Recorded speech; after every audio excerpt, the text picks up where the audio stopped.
భద్రాద్రి కొత్తగూడెం జిల్లా ఇల్లందులో రెడ్డిపోయిన సుమంత్ అనే వ్యక్తి ఆత్మహత్యకు పాల్పడ్డాడు. ఇల్లందులో డ్రైవర్గా పనిచేస్తున్న సుమంత్ అప్పుల బాధ తట్టుకోలేక ఆత్మహత్య చేసుకున్నాడు.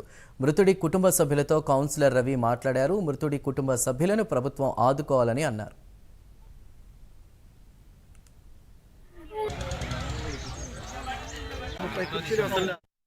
జిల్లా ఇల్లందు పట్టణం సత్యనారాయణపురం నందు 20 సంవత్సరాల నుంచి ఆటో నడుపుకుంటూ జీవనం సాగిస్తున్నటువంటి రెడ్డిపోయిన సుమంత్ గారు రాత్రి సుమారు 3 గంటల సమయంలో ఉరివేసుకొని ఆత్మహత్య చేసుకోవడం జరిగింది.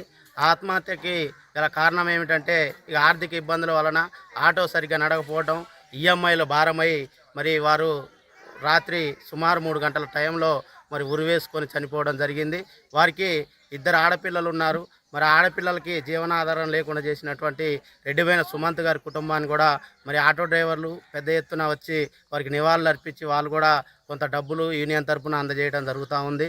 కాబట్టి వారి కుటుంబాన్ని మరి ఆర్థికంగా మరి ఎవరైనా ఆదుకునే వాళ్ళు ఉంటే ఆదుకోవాల్సిందిగా తెలియజేస్తా ఉన్నాం. రెడ్డిపోయిన సుమంత్ సుమారు 20 సంవత్సరాల నుండి కూడా ఆటోనే జీవనాధారంగా సాగుతున్నటువంటి వ్యక్తిగా మరి ఈరోజు ఈఎంఐలు, ఆర్థిక ఇబ్బందులు, అదేవిధంగా అప్పులు ఇవన్నీ కూడా భారమై మరి వారికి వయసు వచ్చేసి 35-36 సంవత్సరాలు ఉంటాయి. మరి వారు కుటుంబం మొత్తం కూడా వారి మీదనే ఆధారపడి ఉన్నటువంటి క్రమంలో మరి సుమంత్ గారు ఇట్లా అకాల మరణం చెందడం మరి వారికి ఇక్కడ సత్యనాపురం తరఫున మేము కూడా సంతాపం వ్యక్తం చేస్తూ వారి కుటుంబానికి అండగా నిలబడతామని తెలియజేస్తాం.